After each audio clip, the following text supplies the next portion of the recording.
1절에서 5절까지의 말씀 읽겠습니다. 그런데 바리새인 중에 니고데모라 하는 사람이 있으니 유대인의 지도자라. 그가 밤에 예수께 와서 이르되 랍비여, 우리가 당신은 하나님께로부터 오신 선생인 줄 아나이다. 하나님이 함께 하시지 아니하시면 당신이 행하시는 이 표적을 아무도 할 수 없음이니이다. 예수께서 대답하며 이르시되 진실로 진실로 내게 이르노니 사람이 거듭나지 아니하면 하나님의 나라를 볼 수 없느니라. 니고데모가 이르되 사람이 늙으면 어떻게 날 수 있사옵나이까? 두 번째 모태에 들어갔다가 날 수 있사옵나이까? 예수께서 대답하시되 진실로 진실로 내게 이르노니 사람이 물과 성령으로 나지 아니하면 하나님의 나라에 들어갈 수 없느니라. 아멘. 기도하겠습니다. 주 되신 하나님, 오늘도 주께서 허락하신 주님의 이름, 주 예수의 이름을 믿고 주님의 자녀가 되는 자격을 얻은 주의 자녀들 한 사람 한 사람이 믿음으로 주님 앞에 나아왔습니다. 반드시 주님 앞에 상 받을 수 있는 믿음, 반드시 구원받을 수 있는 믿음과 그와 같은 삶을 살아갈 수 있도록 세상 떠나는 마지막 순간까지 틀림없이 그와 같은 믿음의 삶을 살 수 있도록 한 사람 한 사람을 당신의 성령으로 붙잡아 주시옵고 도와주시옵소서. 모든 것을 주의 성령께 맡기오며 예수 그리스도의 이름으로 기도드리옵나이다. 아멘. 할렐루야.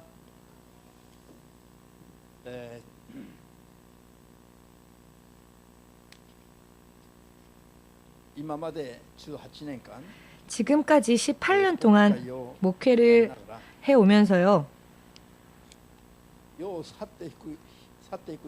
세상을 떠나는 사람들을 많이 보아왔습니다. 우리 교회 성도들뿐만 아니라 다른 교회를 섬기는 성도님 같은 경우에도 맞습니다. 그런 분들까지 포함하여서 세상을 떠나는 분들을 보았습니다. 특히 믿음을 가지고 예수님의 이름을 믿기로 결심한 사람들이 세상을 떠나가는 마지막 모습을 바라보면서 지켜보면서 확실하게 성경적으로 깨달았던 것은요, 성경의 말씀은 절대적으로 무시해서는 안 된다는 것. 성경의 말씀, 그 말씀의 기준으로 인해 어떤 이는 천국으로 가며 어떤 이는 빛이 없는 곳으로 흑암 속으로 떠나가는 모습을 주님께서 확실하게 보여주셨습니다. 그 기준을 성경으로부터 살펴보았더니 성경이 말씀하시는 모든 것이 틀림이 없이 실현되어집니다마는, 그러나 실제적으로 예수님의 이름을 믿는 신자들은 성경의 말씀을 기준으로 한 삶을 살지 못하는 그런 경우들이 많지요. 이것이 큰 문제입니다. 이것은 정말 심각할 정도로 성경의 기준이 너무나도 무시되어지고 있음을 알 수 있고요. 성경의 말씀 기준대로 설교하지 않은 채 성경의 일부만을 발췌하여서 설교를 하고 있기 때문에 대부분의 사람들이 자신은 구원받았다라고 당연하게, 자신의 구원에 대해서는 당연하게 생각하고 나는 하나님의 사람이다라고 착각 속에서 살면서 죽을 때에는 허무하게 구원에 이르지 못한 채 세상을 떠나는 그런 마지막 모습들도 이 눈으로 보아왔습니다. 어느 날 주님께서 또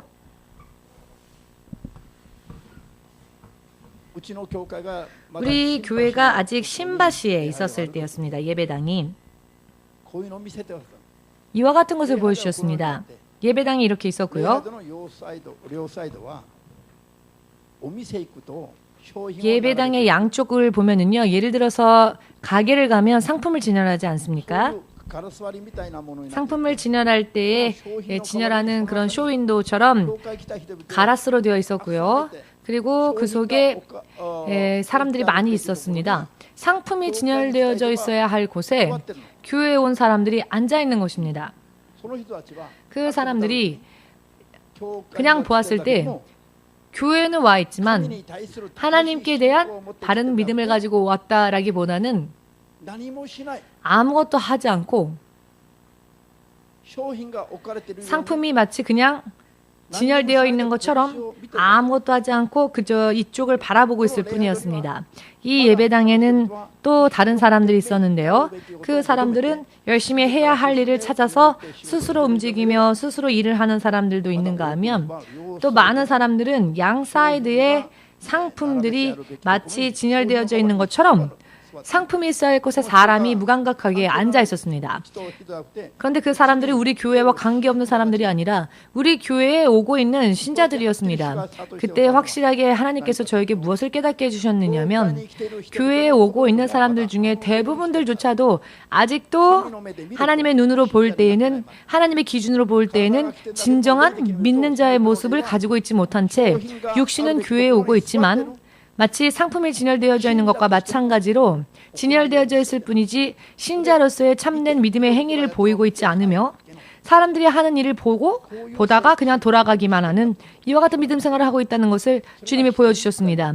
그런데 그런 사람들이 한 명, 두 명이라면 한 명, 두 명도 그런 사람들이 있어서는 안 되겠지만 그러나 많은 사람들이 믿음을 마치 이와 같이 행위로서 하지 못한 채 믿음을 이렇게 가지고 있다는 것입니다.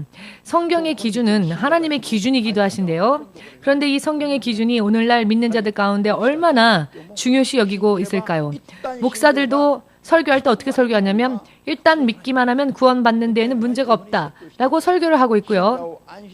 신자들을 그저 안심만 시키고 하나님은 사랑이시니까 라고 하면서 하나님의 사랑의 속성에 대해서 크게 설교하면 마치 굉장히 훌륭한 설교를 하는 것과 같이 이런 시대가 되어버렸죠.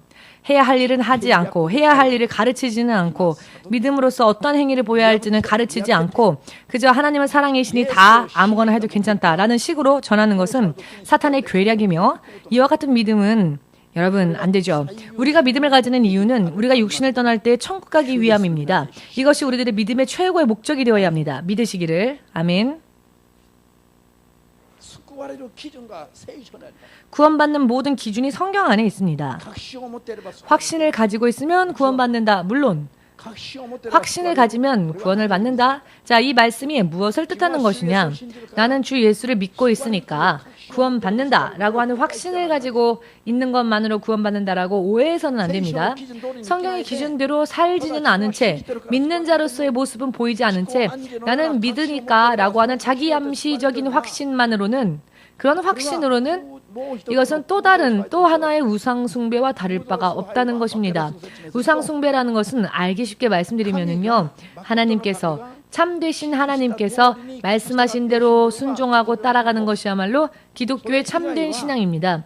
그 이외의 것은 하나님께서 보이신 하나님께서 명령하신 대로 하지 아니하고 믿지 아니하고 자기들 스스로가 무언가 신을 만들어내는 것. 그래서 사람들이 자신들의 생각으로 여러 많은 신을 만들고 신의 형상을 만들고는 자신들이 만들어낸 신을 섬기고 바로 이것을 우상숭배라 하죠. 성경의 기준대로 바르게 서지 않은 채 그저 자기 나름대로 나는 이런 믿음 생활을 하고 싶으니까 난 이렇게 할 것이다. 이렇게 결정하고 하나님의 뜻과는 관계없이 믿음 생활을 산다고 한다면 그것 또한 우상숭배와 마찬가지라는 것을 지금 확실하게 깨달으시고 이 부분에 틀림이 없으시기를 예수님의 이름으로 축복합니다. 내 나름대로 믿음 생활하면서 예수님을 믿으면 그래도 구원받겠지. 내가 그렇게 확신을 가지고 있으니까 이것은 그저 단순히 또 다른 우상숭배일 뿐이라는 것입니다. 성경이 가르치는 말씀에 근거하고는 틀린 것입니다. 그렇기 때문에 그것은 우상숭배와 다를 바가 없다. 주께서 보실 때는 그렇다는 것입니다. 자기 암시만 하고 있습니다. 사람들이. 나는 괜찮다. 나는 믿고 있으니까 라고. 그래. 나는 구원받을 것이다. 이렇게 기합을 주는 것만으로 끝나고 있습니다. 성경에 나와 있는 확신을 가지지 못한 자는 실격자다라고 하는 말은 무슨 뜻이냐 하면은 의심하는 자에 대한 이야기인 것입니다. 의심하지 않은 채 확실하게 믿는 것에 대해서의 확신인 것입니다. 의심은 금물입니다. 의심은 불신앙이죠. 지금 이것은 굉장히 중요한 이야기입니다. 여러분들의 운명이 좌우되어지는 이야기입니다. 의심하지 아니하고 확실하게 믿어야 합니다. 그와 같은 믿음을 가진 자가 구원을 받게 되는 것이며 의심하는 자는 실격자다라고 하는 뜻입니다. 다만 기합만 주고 폐기만 주고 교회 다니니까 동경 EMC 교회 다니니까 그것만으로는 구원받지 못한다는 것이죠. 동경 EMC에 와서 그저 장식대에 진열되어져 있는 것만으로는 안 된다는 것입니다. 실제로 믿는 자로서의 삶을, 행위를 보여야 한다는 것이죠.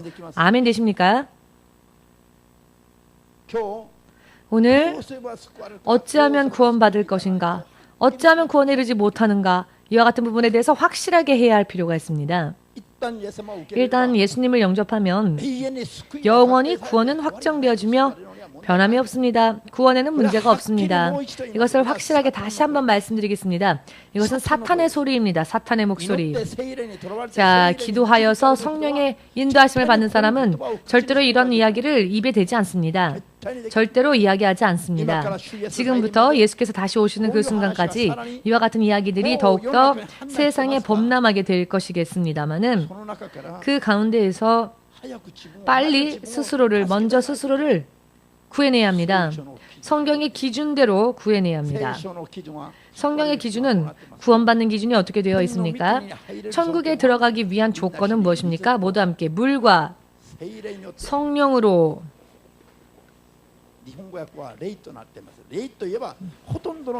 자, 일본 성경에는요, 성령을 그냥 영이라고만 번역했는데요. 이 부분에 대해서는 참 잘못된 번역이죠. 왜냐하면 영하면 성령도 영이시지만 사탄도 영이기 때문입니다. 사람에게도 영이 있죠. 그렇기 때문에 성령은 성령이라고 확실하게 번역해야 합니다. 이것은 비판하려고 하는 것이 아니라요. 성경의 번역이 잘못되어져 있음에 대해서 말씀드리는 겁니다. 사람에게도 영이 있으며 마귀도 영적인 존재이고 천사도 영적인 존재이며 하나님도 영이시죠. 아멘 되십니까? 그러니까 어떤 영인지에 대해서 우리는 더 살펴봐야 하는 거죠. 마귀의 영으로 거듭나면 천국 갑니까? 그렇지 않죠. 어떠한 영으로 거듭나야 하느냐? 이 부분에 대해서 확실해야죠. 성령이라는 것입니다. 그런데 왜 일본어 성경은 그냥 영이라고만 번역해놨을까요?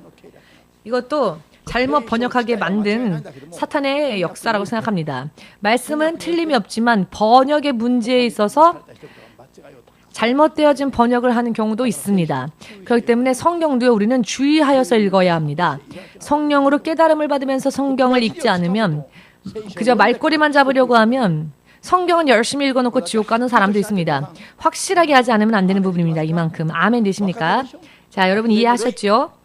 마귀도 영이며 천사도 영이며 하나님도 영이며 사람도 영이 있습니다. 그러니 어떤 영으로 거듭나야 하느냐? 어떠한 영으로 인해 거듭나야 하느냐? 이것은 확실하게 해야 할 문제이지요. 의미가 이해되시는지요? 성령입니다. 모두 함께 물과 성령으로. 네, 물과 성령으로 의하지 아니하면 물과 성령으로 거듭나지 아니하면 하나님의 나라에 들어갈 수 없다. 네, 여러분 말씀은 잘 하시죠? 네, 없습니다. 자, 그렇다면 여러분들은 물과 성령으로 거듭나셨습니까? 누가 아멘이라 하셨습니까? 그저 열심히 기합만 주고 그렇게 이야기하면 되는 것일까요? 물론 우리는 아멘해야 하지요. 맞습니다. 우리는 말을 해야 하고 선언해야 합니다. 그렇지만은 정말로 근거에 있는 내가 진실로 그와 같은 삶을 살고 있는지 그리하여 아멘할 수 있는 여러분이 되시길 원합니다. 그와 같은 물과 성령으로 거듭난 생활을 살면서 교회에 와서 아멘해야 하는데 물과 성령으로 거듭나지는 않았으면서 교회에 와서 아멘하면 과연 어떤 기분으로 아멘하는 것입니까? 지금까지 죄를 용서해 주십시오. 앞으로는 열심히 하겠습니다. 이와 같은 마음으로 아멘한다면 너무나도 감사한 것이지만 그냥 말버릇처럼 목사님이 이야기하니까 나도 모르게 말버릇처럼 아멘 하고 나왔다면 물론 그렇게 맞춰주신 것도 감사합니다마는 그러나 저를 위해서 저를 맞춰주려고 하지 마시고 여러분 스스로를 위하여서 말씀을 되새기시고 아멘 하시길 바랍니다. 목사님을 맞추는 것이 아니라 내 자신이 스스로 반드시 거듭나는 믿음, 물과 성령으로 인해 거듭날 수 있도록 노력하시기를 바랍니다. 이것은 간단하게 말씀드리면요. 물이라고 하는 것은 침례를 뜻합니다. 침례가 무엇입니까? 1분으로 설명 끝내겠습니다. 정말로 이제 더 이상은 설명 안 할 테니 확실하게 받아 먹으십시오. 침례란 무엇인가? 물에 나의 육신을 담그는 일은 지금까지 과거의 나 자신을 장사 지내는 장례식인 것입니다. 지금까지의 과거의 나, 하나님 없이 살았던 과거의 나로서의 삶을 살아서는 안 되는 것이죠. 이제 나는, 예를 들어 나는 일본이니까, 나는 이런 성격이니까, 나는 한국인이니까, 나는 취향이 이러니까 더 이상 믿음 앞에서는 이런 것이 있어서는 안 됩니다.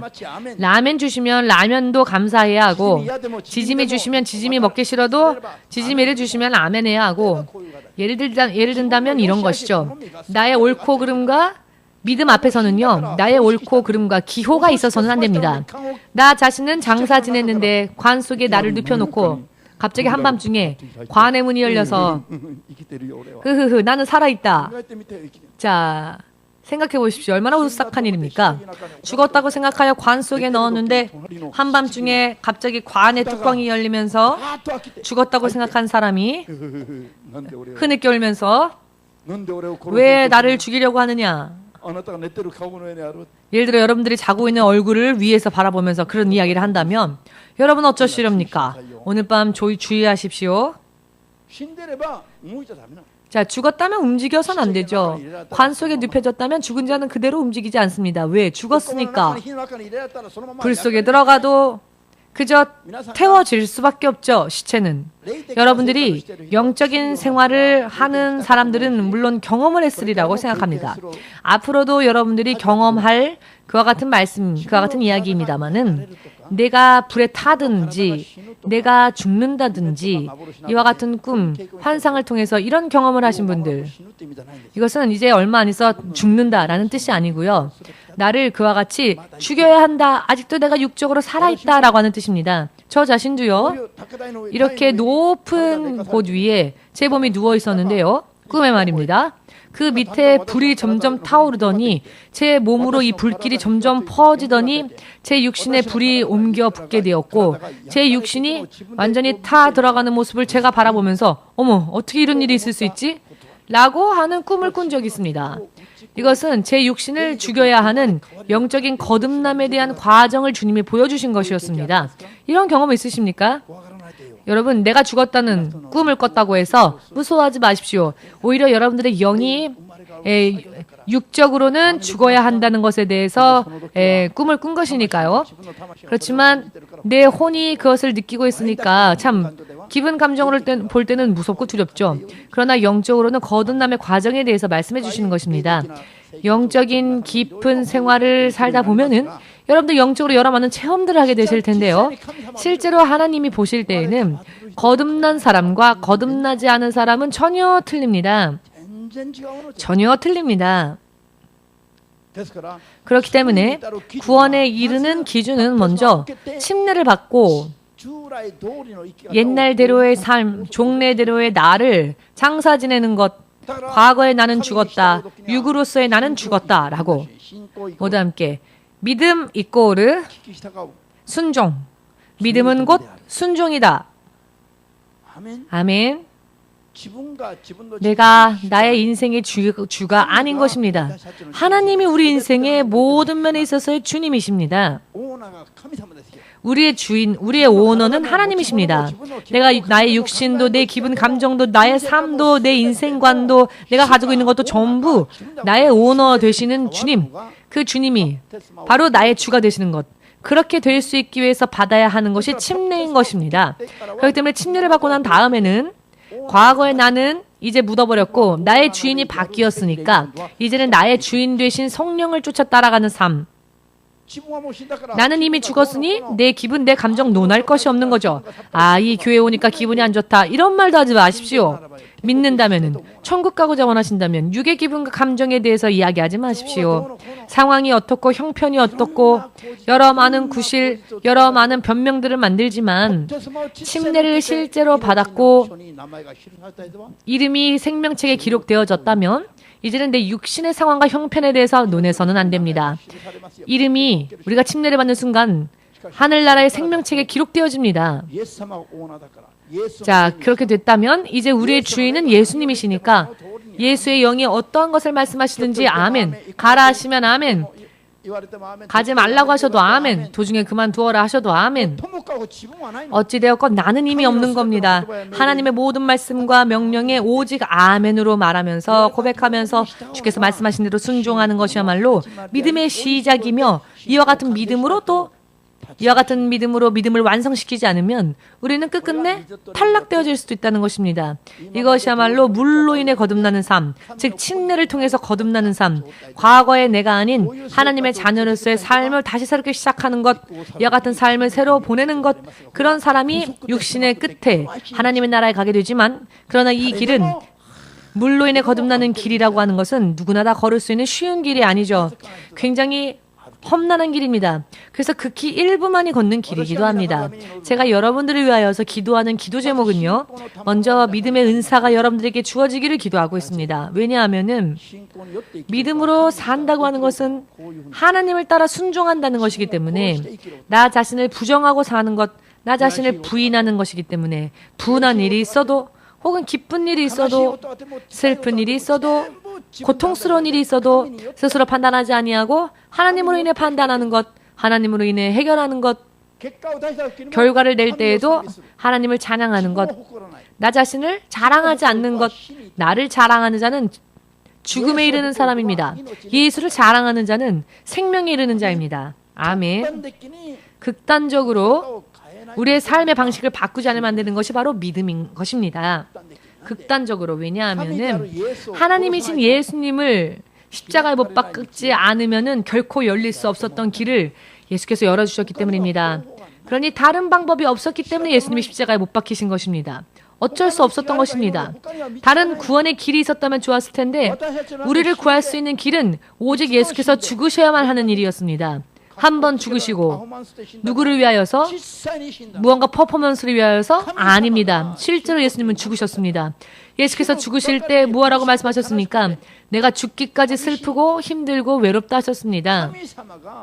하나님이신 예수께서 십자가 위에서 죽으신다는 것은 슬프며 고통스러우며 너무나도 고독한 이야기였습니다. 예수께서 겟세마네 언덕에서 그렇게 말씀하셨죠. 지하들 앞에 예수께서는 당신의 마음을 숨김없이 말씀하셨습니다. 여러분, 우리가 얻은 이 구원의 길은 공짜로 그냥 열린 게 아닙니다. 우리에게 아무런 대가 없이 주어진다고 해서 이 길이 공짜로 열려진 길이 아닙니다. 하나님의 생명이 요구되어졌던 예수님의 생명의 대가를 지불하고 나서야 겨우 열린 길입니다.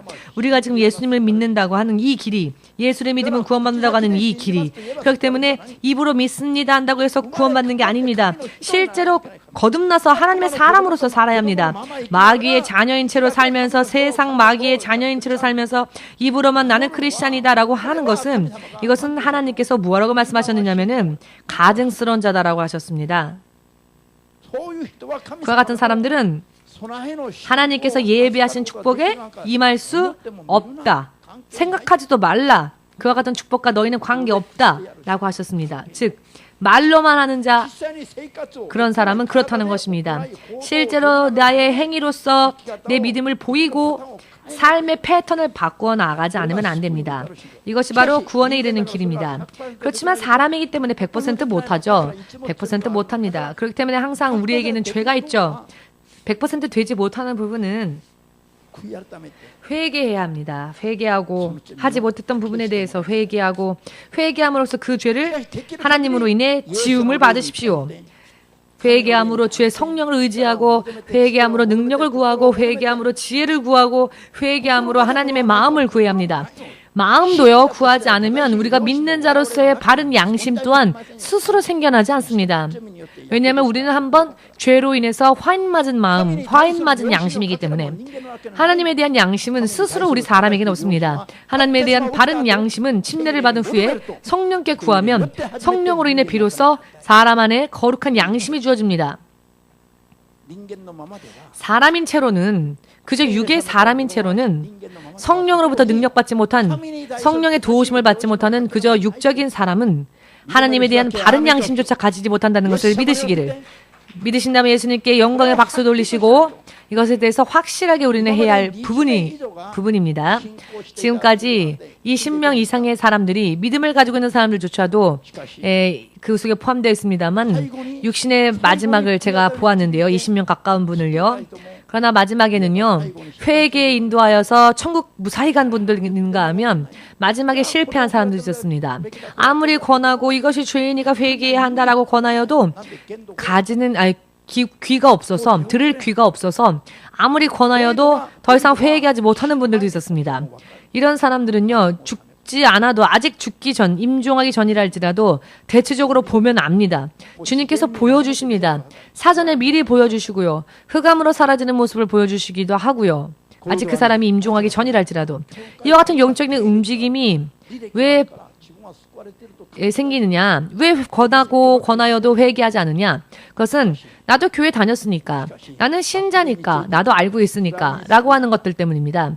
그렇지만 결과적으로는 마귀에게 붙잡혔음에도 불구하고 그것에 대해서 알지 못한 채 마지막까지 강팍한 마음을 버리지 않고 이것을 회개해야 합니다 라고 권하여도 이런 것들이 죄였으니 이런 것들을 회개해야 합니다 라고 하여도 회개하려 하지 않는 사람들이 몇 명이나 있었습니다. 그 가운데에는 집사의 직분을 받은 사람들도 있었고요. 몇 년이나 교회를 다닌 분도 있었습니다. 어떤 사람은 목사님이 마지막 회개로 인도하려고 하였더니 웃으면서 오히려 저에게 설교하는 분이 있었습니다. 지식이 많으니까, 목사님보다도 더 지식이 많다고 생각하니까 정말 여러 많은 사람들이 있었습니다. 여러분, 우리가 물과 성령으로 인해 구원을 받는 것인데요. 물과 성령으로 인해 산 자, 물과 성령으로 인해 거듭난 자가 구원에 이릅니다. 요한계시록 3장 1절에서 5절 말씀 보시면 4대 교회를 향하여서 성령께서 경고하시는 말씀이 기록되어져 있지요. 너희는 살아있다고는 하지만 그것은 그저 이름뿐이지, 예수를 믿는다고 하는 것은 이름뿐이지 실제로는 하나님이 볼 때 너희는 죽은 자다. 산 자의 이름은 가졌지만 너희는 죽은 자다. 너희 가운데 흰 옷을 입고 다니는 사람은 극히 적다. 몇 명밖에 없다. 여기서 흰 옷이라고 하는 것은 거듭난 성도로서의 바른 행위에 대하여서 하나님께서는 영적으로 거룩한 옷을, 하얀 옷을 입혀주십니다. 그런데 그런 거룩한 성도로서의 행실을 행하는 자, 즉 하나님께서 입혀주시는 흰 옷을 입은 자는 몇 명 없다는 것입니다. 생명책에 흰 옷을 입은 자들은 그 이름이 생명책에서 지워지지 않게끔 하십니다. 그러나 하나님 앞에 흰 옷 입지 않은 자는 생명책에서 이름이 지워질 수도 있는 겁니다. 한번 생명책에 이름이 기록되어졌다 할지라도 그 이름이 다시 지워지는 사람도 있다는 것입니다. 그렇기 때문에 너희는 성령의 음성을 듣고 어떻게 내가 들었는지를 항상 생각하고 상기하여서 회개하고 확실하게 거듭난 삶을 살지 아니하면은 생명책에서 그 이름이 지워진 채로 끝난다는 것입니다.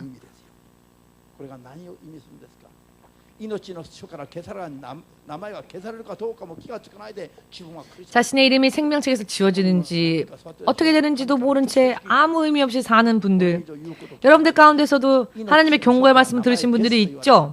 더 이상 순종하지 않는다면 생명책에 그 이름을 지우겠다라고 하는 하나님의 계시를 받고 놀라서 교회로 다시 돌아오신 분이 이 자리에도 계시는데요. 여러분, 그 말씀의 뜻은 구원에 이르지 못한다는 것이었죠. 행동을 다시 하지 않으면 말입니다. 오늘의 이야기를 여러분 잘 들으시면 내가 하나님 앞에 구원받는 믿음 위에 섰는지 그렇지 않은지를 알 수 있습니다. 자기 판단할 수 있습니다. 앞으로 열심을 내주시기 바랍니다. 왜냐하면 단순히 하나님이 다 눈 감아 주시지 않기 때문입니다.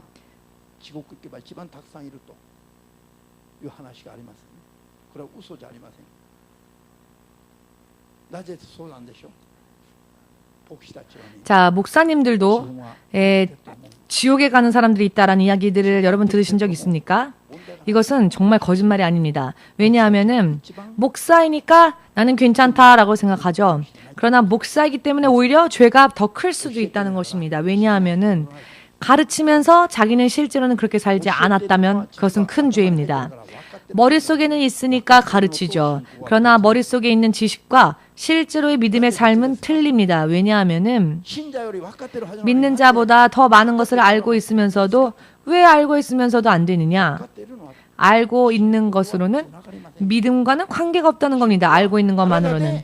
믿음은 실제로 육신으로 어떠한 행위를 보이면서 살았는지 거기에 대해서 신앙은 판단되어진다는 것을 확실하게 믿으시기를 예수님의 이름으로 축복합니다.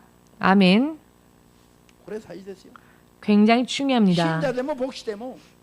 믿는 자라 할지라도 목사라 할지라도 행위로서 실제로 어떠한 삶을 사는지 어떠한 삶을 살았는지가 중요합니다. 이것이 기준이 됩니다. 마음과 몸의 단계, 마음과 그리고 말만의 단계로는 모두가 다 할 수 있죠. 그러나 목사들이야말로 말도 잘하죠. 그러나 목사들이 더 지옥 갈 확률이 높다고 하는 것은 행위로 보이지 않는다면은 그렇다는 것입니다. 마태복음 22장 23절의 말씀, 많은 사람들이 주님의 이름을 부르면서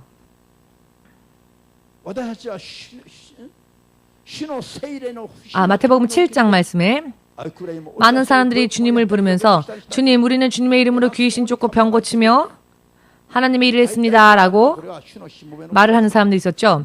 대체적으로 이런 이야기를 하는 사람들은 일반 신자라고 하기보다는 목회자 정도 되겠죠. 물론 일반 신자 가운데서도 그런 능력을 행하시는 분들도 계시지만 알기 쉽게 말한다면 이런 사람들은 목회자 정도 될 거라고 생각합니다. 그런데 예수께서 나는 너희를 전혀 모른다 라고 하시는 말씀이 기록되어 있죠. 얼굴도 이름도 모른다고 하시는 겁니다. 여러분은 어떠십니까? 여러분은 어떠십니까? 여러분들의 이름을 예수께서 기억한다고 생각하십니까? 하나님의 자녀로서 여러분들을 기억하고 계신다고 생각하십니까? 아멘 안 하시네요. 아멘 안 하셔도 좋습니다. 마음에 없는 아멘 말하는 것보다는, 근거 없는 아멘을 하는 것보다는 정말로 이 시간 나 자신을 돌아보면서 정말로 나의 이름을 하나님의 자녀의 이름으로서 예수께서 기억하시고 인정하시고 계신지 어떠한지를 곰곰이 생각하는 것이 좋습니다. 정말로 그렇습니다.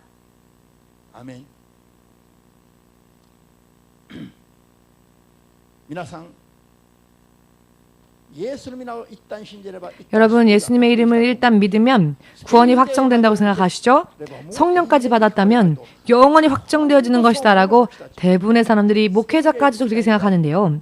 성령을 받은 사람들은 구원이 확정되어졌다, 구원에 문제가 없다라고 목사님들도 대부분 그렇게 생각하시는데요.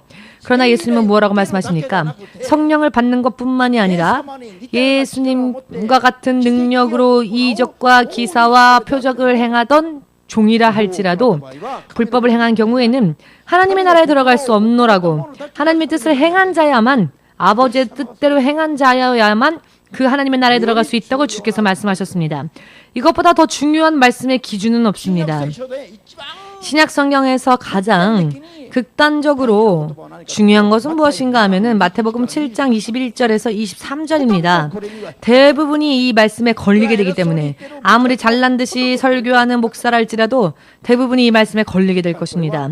그러나 이것은 예수께서 나는 너를 전혀 모른다라고 말씀하셨을 때 이 말씀의 의미가 무엇이냐? 천국에 못 들어간다라고 하는 뜻인 것입니다. 이것을 의미하는 것입니다. 면류관을 받느냐 안 받느냐, 상 받느냐 안 받느냐의 문제가 아닙니다. 예수께서 모른다, 거절하시고 문 바깥으로 내쫓긴 자가 어찌 천국에 들어갈 수 있다고 생각하십니까? 이것은 면류관을 받느냐 안 받느냐, 상 받느냐 안 받느냐의 단계 이야기가 아니라는 것을 깊이 깨달으시길 주 예수의 이름으로 축복합니다. 아멘. 성령을 받으면 절대로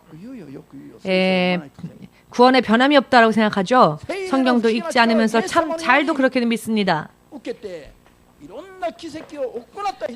여러 성령의 능력으로 여러 많은 기사와 표적을 행한 자랄지라도 하나님 앞에 불법을 행했다면 천국에 들어갈 수 없다 하시는데, 이것을 부인한다면 부인하는 사람은 말할 것도 없이 지옥행입니다. 이것을 죽기 전에 내가 잘못되어졌던 부분에 대해서 깨닫고 회개하지 않는 한 계속 그대로 이야기한다면 그런 주의 종들도 지옥 갈 수밖에 없습니다. 예외는 없습니다. 예외가 없습니다. 지금은 이렇게 이야기해도 나중에 만일 제가 마음이 바뀌어서 이건 아니었습니다라고 한다면 저조차도 하나님 앞에 예외가 아닌 것입니다. 그런 이야기입니다. 확실하게 잘 이해가 안 되시는 분들은 마태복음 7장 21절에서 23절까지 오늘 집에 돌아가시면 100번 읽으십시오. 하루에 7시간 기도해 보십시오. 1년 동안. 1년 동안 기도하여서 깨달았다면 그래도 빠른 겁니다. 죽기까지 깨닫지 못하는 사람도 있으니까요. 매일매일 100번 읽고 마태복음 7장 21절에서 23절까지 100번 읽고 7시간씩 1년 기도해 보십시오. 그럼 반드시 지금 제가 말씀드리는 것이 이해될 것이며 저보다도 더 뜨겁게 다른 사람들에게 이 말씀을 전할 수 있을 것입니다. 지금 제가 말씀드린 것을 여러분들 듣고 웃으셨는데요. 사실 웃을 일이 아닙니다. 왜냐하면 목사님들조차도 죽을 때까지 못 깨닫는 분들이 있기 때문입니다. 자, 깨닫는다면 1년이라도 노력하는 게 더 좋지 않겠습니까? 못 깨닫는 것보다는 1년 동안이라도 반드시 깨닫게 되어져서 구원에 이르게 된다면 그것이 더 좋죠. 깨닫지 못한 채 지옥으로 떠내려가는 것보다는 이것이 더 낫습니다. 1년이로 가는 것은 오히려 깨닫기까지 짧은 시간일 수 있습니다. 죽어서 30년, 죽을 때까지 앞으로 30년이라는 시간 동안 예를 들어서 30년의 시간이 걸린다고 해도 이상하지 않을 이야기입니다. 영적인 것을 깨닫는다는 것은. 그렇기 때문에 1년 기도해서 깨닫는다는 것은 빠른 거죠. 여러분, 기적과 이사와 표적을 하나님은 왜 사람들에게 주시는가? 그것은 그 사람을 구원하기 위한 것이 아니라 전도를 위함입니다. 이와 같은 기사와 표적은 사람들을 전도하기 위하여서 주시는 거지 그와 같은 것으로 인해서 구원을 받는 것은 아닙니다. 불법을 행한다면 말입니다. 그렇지만 오늘날 성령의 능력으로 귀신 쫓고 병 고치고 방언하고 예언하고 하는 사람들 얼마나 있습니까? 그런 사람들도 극히 없죠. 대부분은 육을 가진 채로 살 뿐입니다. 대부분의 사람들은 이 정도 수준까지도 못 이릅니다. 그냥 육 속에서 삽니다. 알바가 이랬어요 저랬어요 돈벌이가 어때요 저때요 이런 이야기만 하죠. 가족이 어떻고 저쩌고 정말로 예수님의 마음을 붙잡고 있습니까? 정말로 예수님의 마음, 그 예수님의 뜻대로 살기 위하여서 뭐든지 다 뒤로 접어두고 우선적으로 살고 있습니까? 하나님의 나라와 의를 구하는 것이 우선적이 되어 있습니까? 대부분이 나 자신과 세상의 것을 우선적으로 살고 있지 않습니까? 여러분, 예수님을 위하여서 하루에 몇 시간 예수님을 위한 시간을 보내고 있습니까? 천국을 위해 내가 나중에 천국 갈 것을 위하여 천국에 얼마나 투자하고 있습니까? 대부분의 사람들이 하나님의 나라는 우선적으로 하지 않고 먼저 세상을 우선적으로 하죠. 그렇다면 도대체 누가 크리스찬이란 말입니까? 이 세상에 안정된 삶을 추구하고 안정된 삶이 이루어지면 하나님을 쫓아가겠다. 그 사람이 크리스찬일까요? 확실하게 말씀드리건데 아직 크리스찬이라 할 수 없습니다. 그냥 예수님의 이름을 믿는 자, 그냥 믿는 자일 뿐이지 거듭난 성도는 아닙니다. 신자와 성도는 틀립니다. 신자는 그저 믿는 단계, 성도는 믿고 거듭난 단계의 사람들입니다. 아직도 세상을 우선적으로 사는 사람은 예수 이름을 부른다 할지라도 아직 믿는 자의 단계일 뿐이지 거듭나지 못한 것입니다. 마태복음 6장 33절 말씀처럼 우선순위가 전부 예수님의 나라에 있는 사람, 그 사람이 성도로 불려지는 사람들입니다. 저는 때때로 이런 생각을 합니다. 우리 교회 신학생들이 신학교를 졸업하고 난 뒤에 오키나와 가라 하면 한 번에 아멘하고 기뻐갈 사람이 과연 얼마나 있을까? 파키스탄 가라 하면 아멘하고 가는 사람들이 얼마나 있을까? 때때로 그런 생각을 해봅니다. 별로 빈번하게 생각은 안 합니다. 왜냐하면 자꾸 생각하면 피곤하니까. 왜? 가능성이 별로 없으니까. 그러나 가끔은 생각합니다. 왜냐하면 얼마든지 있을 수 있는 일이니까요. 주님이 갑자기 가라 하시면 갈 수밖에 없죠. 그러나 과연 몇 명이 갈까요? 정말로 이대로라면은. 얼굴 안 보고 생각합니다. 얼굴 보면 안 되니까. 의미를 이해하시겠습니까? 심각한 일이죠. 심각합니다. 신목사님은 그럼 어떠신데요? 저는 정말 하나님의 말씀대로 포기한 사람입니다. 너의 나라와 너의 가족을 뒤로 하고 이 일본 땅에서 주님을 위해 일하라 하였을 때 저는 1분도 주저하지 않았습니다. 바로 포기하고 버렸습니다. 저의 길을 버리는 것도 포기했습니다. 바로. 하나님의 뜻이라면 어쩔 수 없지라고 바로 생각했습니다. 하나님의 뜻이라면 하고 1분도 망설이지 않고 하나님의 뜻대로 순종했습니다. 저는 하나님 앞에 당당하게 말할 수 있습니다. 하나님 앞에 거짓말하면 제 목이 잘라나가니까 거짓말할 수 없죠. 그러니 제가 하나님 앞에서 당당하게 말하겠습니다. 저는 단 한 번에 하나님의 뜻이라는 말씀을 들었을 때 하나님의 뜻이라면 다 버리겠노라 1분도 걸리지 않았습니다. 그러나 이것은 어떤 특별한 사람들만이 할 수 있는 일이 아니라 사실 믿음을 가진 사람들이라면 기본적으로 하나님의 뜻을 우선적으로 결심해야 합니다. 이 부분에 의심이 있어서는 안 되지요. 어떡하지? 어떡하지? 확실하게 말씀드리겠습니다. 예수님이 이 땅에 다시 오실 징조들이 이 세상, 온 세상에 보이고 있지 않습니까? 벌써 10년 이상 그런 징조들이 일어나고 있습니다. 앞으로 30년일지, 앞으로 1년일지 알 수 없는 상황입니다. 그러나 예수께서 다시 오시는 그날은 도적과 같이 임한다였습니다. 거듭나지 못한 자, 준비되어지지 못한 자는 예수님 다시 오실 때 들림받지 못합니다. 남겨질 뿐입니다. 남겨진 자들은 어떻게 됩니까? 어떻게 될까요? 7년대 환란에 들어갈 수밖에 없습니다. 그러면 순교를 각오하지 않으면 목숨도 그리고 구원도 지킬 수가 없는 것입니다. 지금 조금만 힘들어도 교회 못 오는 사람들이 어떻게 예수님 이름 때문에 순교할 수 있을까요? 말도 안 되죠. 말도 안 됩니다.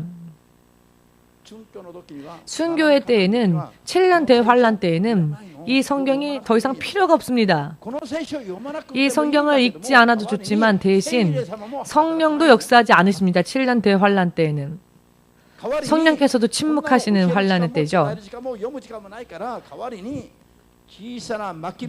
그러나 그 대신 요한계시록의 말씀을 보시면 두 증인이 두 두루마리에 간단하게 말씀드리면 세례 요한이 예수께서 오시는 그 음성을 광야에서 외칠 때 아주 단순한 말만 전하였죠. 성경의 모든 말씀을 전한 게 아니라 무엇라고 말했습니까? 회개하라. 천국이 가까이 왔느니라. 이 간단한 말씀만을 세례 요한이 전하였죠. 왜냐하면 성경을 다 일일이 가르칠 시간이 없으니까 이제 예수께서 속히 오시니까 7년 대환란 동안의 전 3년 반은 두 증인이 두 두루마리를 통해 마지막으로 복음을 전하는데 이 성경의 전부의 말씀이 아니라 간단하게 하나님의 말씀을 전파할 것입니다. 생명을 버리고 목숨을 버리고 순교를 각오하더라도 믿음을 잡으라라는 이런 간단한 복음이겠죠? 더 이상 성경의 말씀을 다 읽고 배우고 할 때가 없습니다. 왜냐하면 잡히면 언제 죽을지 알 수 없는 때가 7년 대환란의 때이니까요. 7년 환란의 전 3년 반 동안은 전쟁이 일어나고 정말로 세계적인 패닉 현상이 일어날 겁니다. 그때 죽이려면 죽여라. 결코 예수님만은 포기 못한다라고 하는 믿음을 보이지 않는 한 구원에 이르지 못합니다. 많은 사람들이 마치 가을에 낙엽이 떨어지듯이 가을에 바람이 불면 낙엽이 우수수 떨어지지 않습니까? 아무런 힘도 없이 아무런 저항도 할 수 없이 이와 같이 예수님으로부터 떠나간다는 것입니다. 많은 사람들이. 여러분, 이것이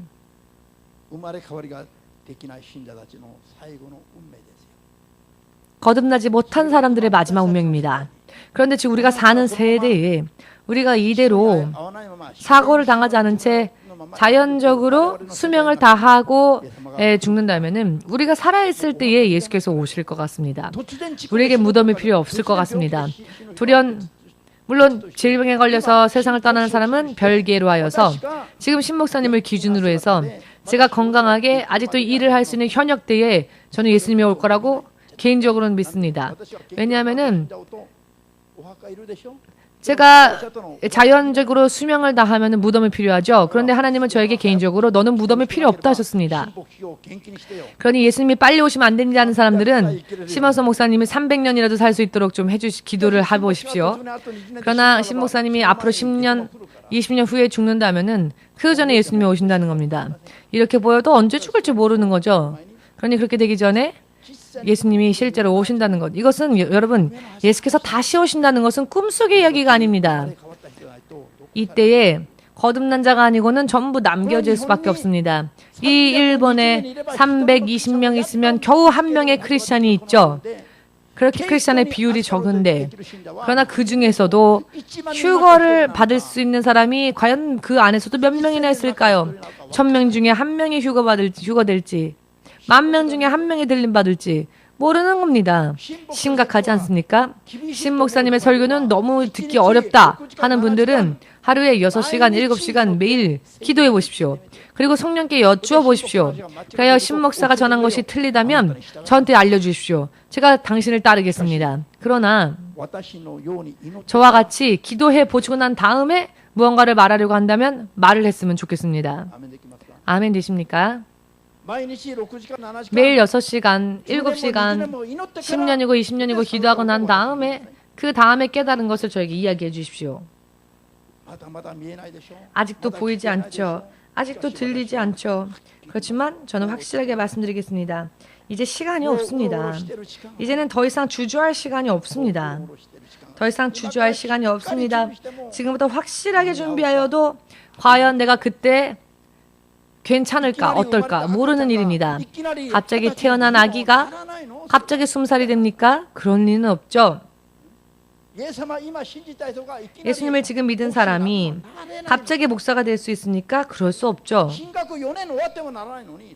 신학을 4학년 마쳐도 안 되는데 어떻게 되겠습니까? 그러니 시간이 얼마 없습니다.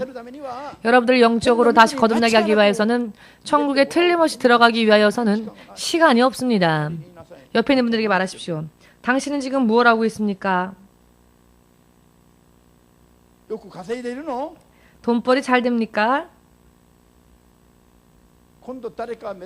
이번에 누가 세상을 떠나는 분이 있으면 화장터에 여러분을 다 데리고 가고 싶습니다. 화장터에 한번 가보십시오. 틀니까지도 다 남기고 갈 수밖에 없습니다. 동전 한 입조차도 두고 가야 됩니다. 몸 안에 박힌 못 하나조차도 다 두고 가야 합니다.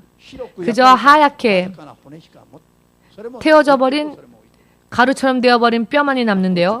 그것도 다 이 세상에 두고 가야 합니다. 그러니 지금 그런 허무한 인생인데 무엇을 위해서 지금 여러분들은 발버둥을 치고 계시는지요. 한국 같은 경우에는 그래도 땅에 묻어주는데요. 일본에서는 다 태워버립니다. 아무것도 남김이 없이. 아무것도 못 가져갑니다.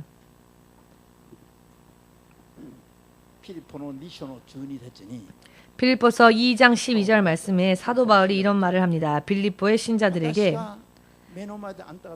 내가 눈앞에서 너희를 가르치는 이때 말고도, 이때뿐만이 아니라 내가 여기저기 다니면서 너희들의 눈앞에 있지 못할 때라 할지라도 언제나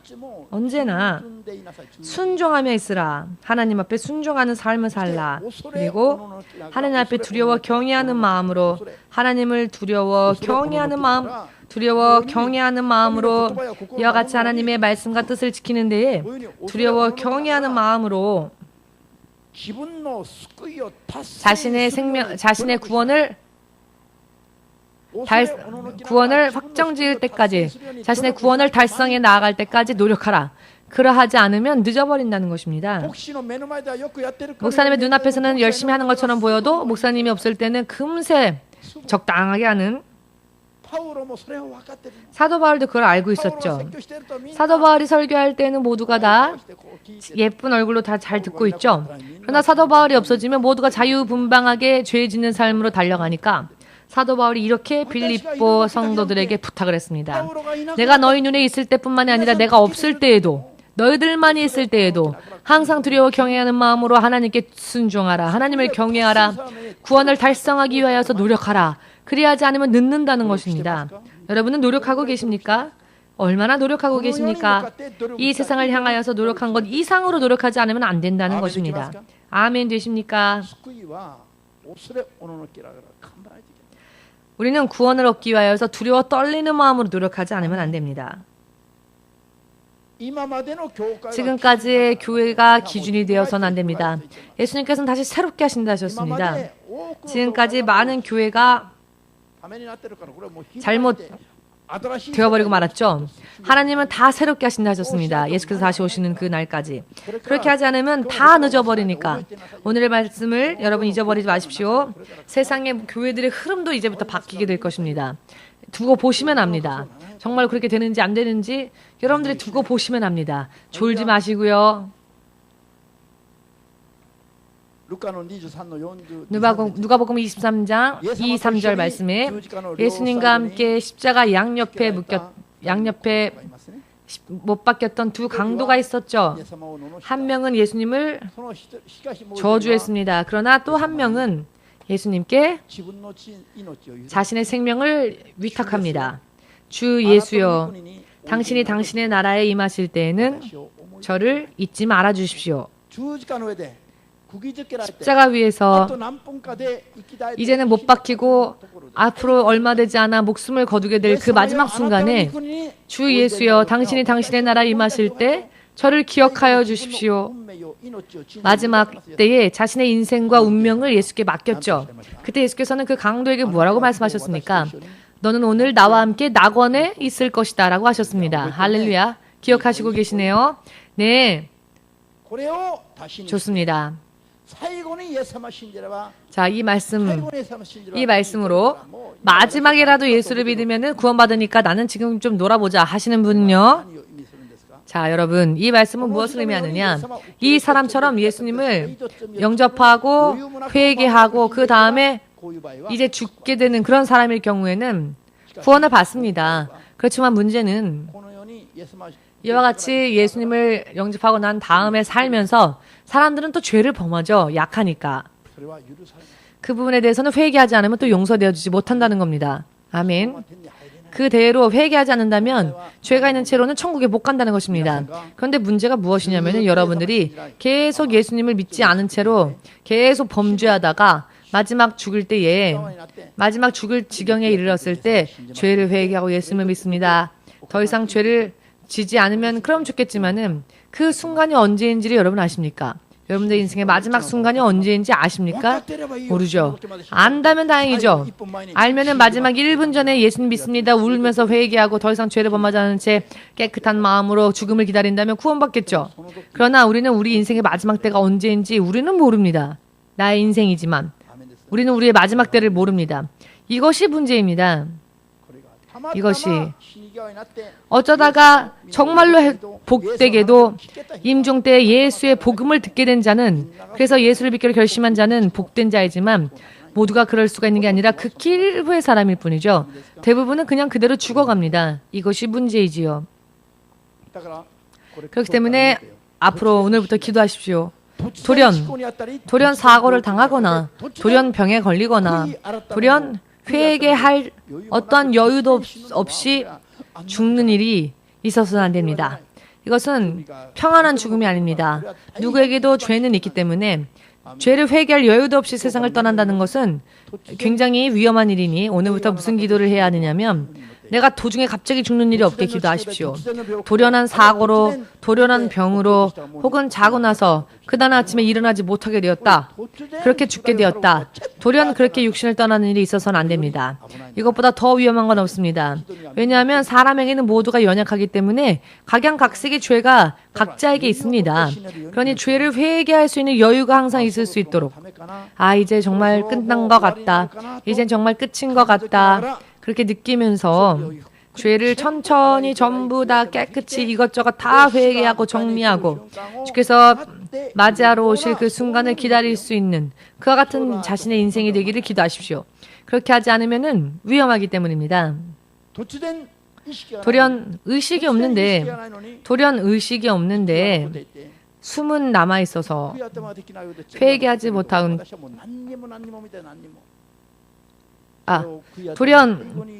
돌연 갑자기 죽게 되어서 회개하지도 못한 채 죽는 그런 사람들도 있었습니다.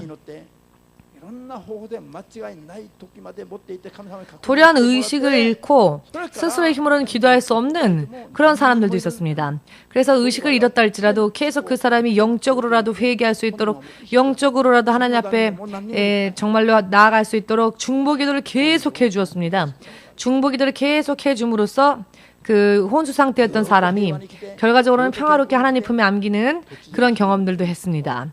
돌연 죽는 것보다 무서운 일은 그러니까 없습니다. 오히려 사고를 당하였거나 혹은 질병에 걸렸다거나, 물론 이런 일이 있어서는 안 되겠죠. 사실은 고통스러우니까. 그러나 그럼에도 불구하고 그런 상황 속에서라도 죄를 회개할 수만 있다면야, 죄를 청산할 수만 있다면야, 그래도 불행 중에 복이라는 것입니다. 이런 것은 사실 특별한 이야기들이 아니니까 여러분 확실하게 깨달으시기를 바랍니다. 아멘 되십니까? 일단 숨을 거두면, 일단 심장이 멈추면 더 이상 돌이킬 수가 없게 되어버리기 때문입니다. 저 또한 예수님을 믿고 난 다음에 이와 같은 것을 주의 종이 되기 전에 훈련 받을 때쯤에 저의 친척이 죽어가는 모습을 보았습니다. 사후에 어떻게 되는지도 보았습니다. 구원받지 못한 채. 제가 아직 그런 누군가를 구원으로 인도할 수 있는 여유가 있기 전에 돌아가 버리신 할아버지나 할머니. 정말 어떻게 할 수가 없죠. 이미 돌이킬 수가 없게 되어버린 거죠. 한번 숨을 거둔 자는 다시 살아나지 않기 때문입니다. 한번 숨을 거두었는데 다시 한 번이건 두 번이건 돌아오신다면은 최선을 다해서라도 복음을 전하겠지만 한 번 죽으면 더 이상 돌아오지 않습니다.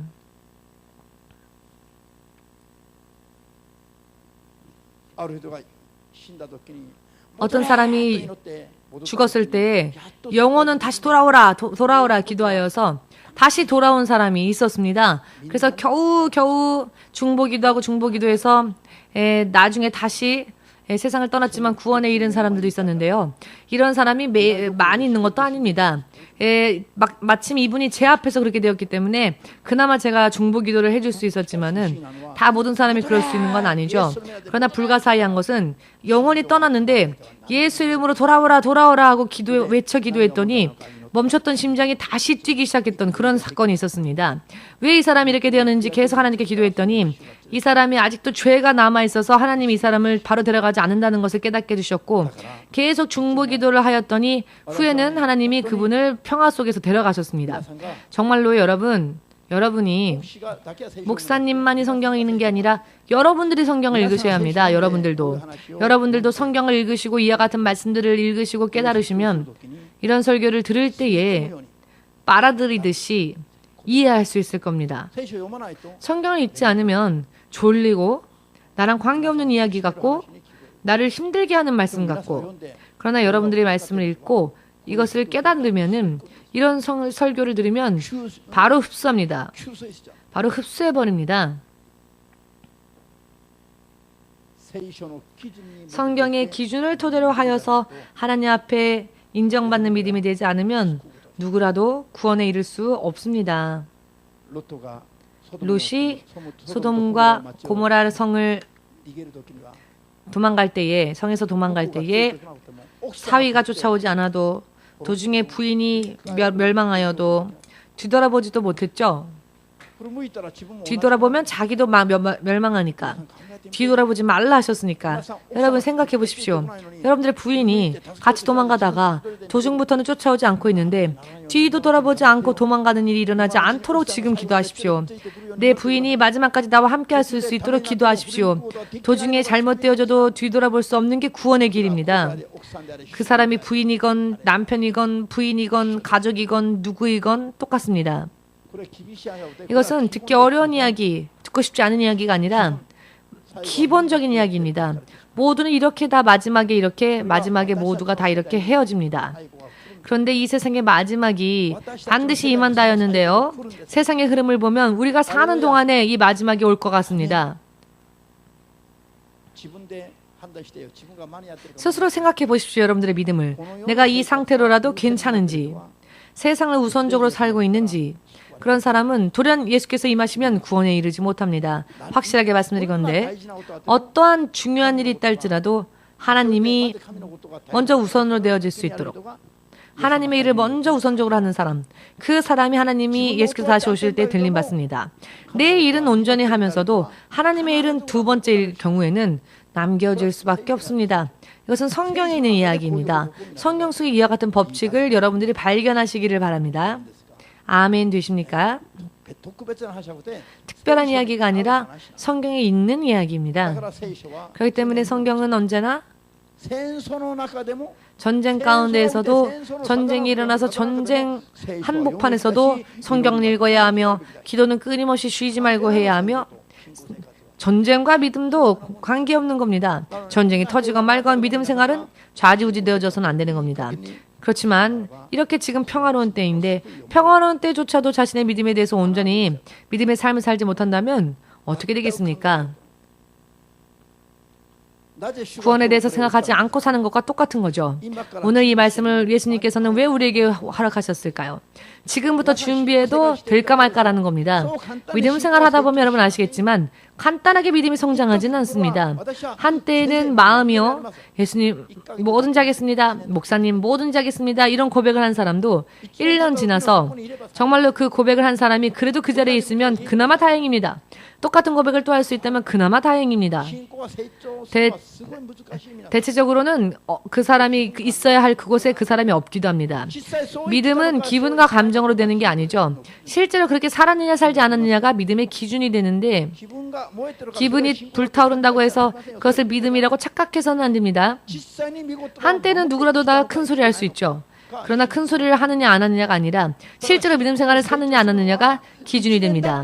믿음 생활은 그렇기 때문에 여러분 정말 필사적으로 하지 않으면 필사적으로 기도하지 않으면 빨리 급성장하지 않습니다. 말씀을 철저하게 지키면 1년 지나서 조금 성장하고 그런데 이런 삶이라도 살지 않으면 믿음이 성장을 안 합니다. 믿음이 성장한다는 것은 믿음이 성장하지 않는다는 것은 내 영이 성장하지 못한 채 아직도 아기와 똑같은 상태라는 겁니다. 누가 하라고 하면은 하지만 누가 하라는 말 안 하면 안 하는 것. 그런 사람은 아직 영적으로 아기와 같죠. 누군가가 하라고 하지 않아도 스스로 하는 사람은 그 영이 성장한 사람입니다. 대부분이 아직도 영적으로는 아기입니다. 스스로 하려고는 하지 않으니까요. 기도해서 열심히 스스로 해야 하는데 누가 하라고 해도 하지 않는 것은 아직 아기이기 때문입니다. 영적으로는. 할렐루야. 그렇기 때문에 지금은 성경을 토대로 하여서 빨리 믿음을 만들고 주 예수가 다시 오실 그날을 준비하지 않으면 안 되는 때이고 돌연 사고를 당하거나 돌연 병에 걸려서 손 쓸 수도 없이 세상을 떠나게 되면 회개도 안 되니까요. 이와 같은 우리의 마지막에 대해서도 온전히 준비하지 않으면 안 됩니다. 그런 시대를 우리가 살고 있습니다. 이런 것을 온전히 준비하고 사는 사람은 들림받기에도 합당한 믿음이 될 것입니다.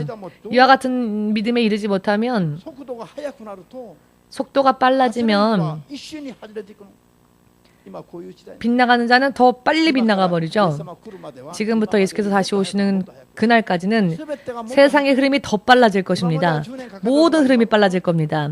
지금까지는 10년 걸렸던 게 앞으로는 1년 만에 끝난다든지 지금까지 100년 동안 걸렸던 게 10년 만에 끝난다든지 세상의 흐름이 더 빨라질 겁니다. 그래서 쫓아가는 게 힘들 정도의 그런 시대가 될 것입니다.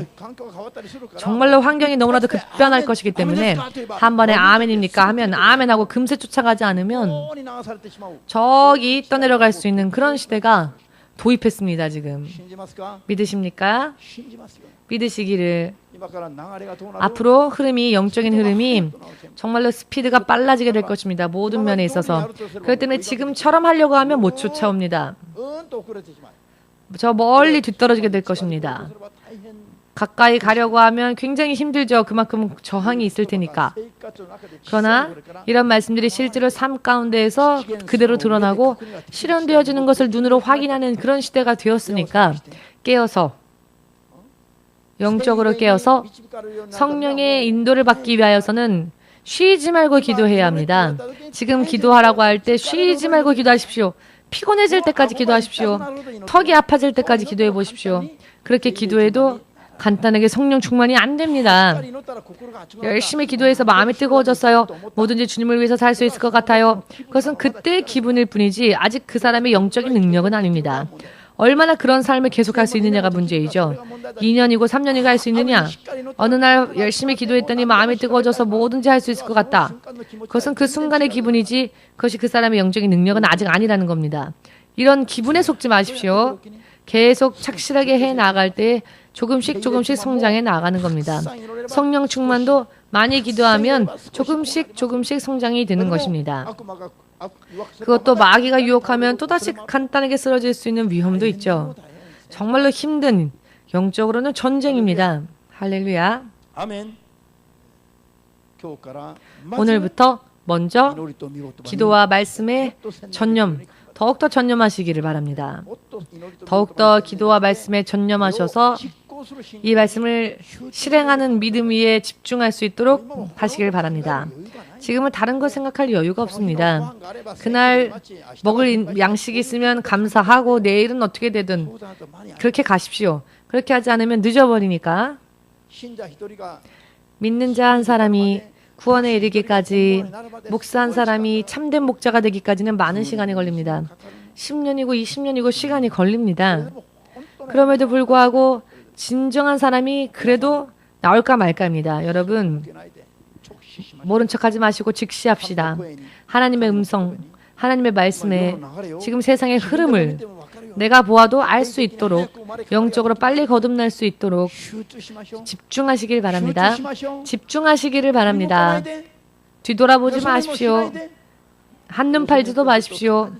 한눈 팔면 반드시 사고 당합니다. 영적으로도 똑같습니다. 여러분, 구원의 길을 걸을 때에는 옆 사람을 보아서는 안 됩니다. 부인도 돌아보지 마십시오. 남편도 돌아보지 마십시오.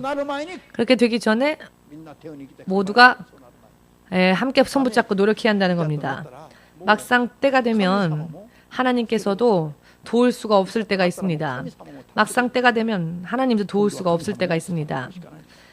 때가 임하면 하나님은 이제 심판하셔야 될 때가 오는 겁니다. 성령의 역사는 예수가 다시 오실 때 끝납니다. 그렇다면 앞으로 아버지 하나님께서 심판하시는 때로 세상을 다스리시겠죠. 그러니 얼마나 두려운 세상이 되겠습니까? 의미가 이해되십니까? 이런 말씀들의 의미를 깨닫기까지는 정말 많이 기도하셔야 합니다. 아멘 하셔도 제가 드린 말씀을 100% 이해하시는 분 없을 겁니다. 오늘 목사님의 말씀이 어떤 말씀인지 많이 기도해 보십시오. 기도해도 모르면 물어보십시오. 이렇게 조금씩 노력할 때 성장할 수 있고 지식을 알게 됩니다. 이 시간 모두 함께 기도하는 시간을 가지기를 바랍니다.